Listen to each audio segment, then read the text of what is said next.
আচ্ছা, আপনারা সবাই যারা উইন্ডোজ ইউজার আছেন, কখনো একটা জিনিস ভেবে দেখেছেন যে উইন্ডোজে ইন্টারনেট এত বেশি খরচা হয় কি করে? আসলে ইন্টারনেট জিনিসটা কি, যাতে সেটা আমাদের আগে বলতে হবে। তো ইন্টারনেট হচ্ছে কি আমাদের ওয়ার্ল্ড ওয়াইড ওয়েবে যাওয়ার একটা পারমিশন। তো ইন্টারনেট যখন খরচা হচ্ছে, বিনা কারণে তো খরচা হচ্ছে না নিশ্চয়ই।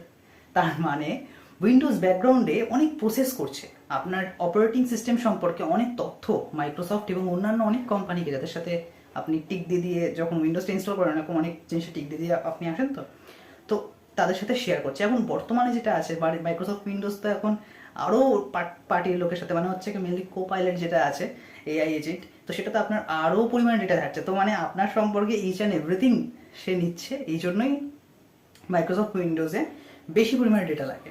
ঠিক আছে, এইবার আমাদের লিনাক্সের কথা বলি।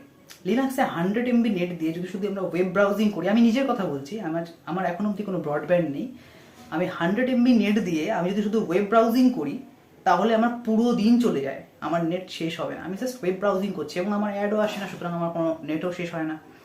আর আপনারা যারা হচ্ছে উইন্ডোজ ইউজার আছেন, তাদের তো ওদের 1 GB নেটও জাস্ট 5 মিনিটে শেষ হয়ে যাবে, কারণ Windows is a worst operating system for privacy.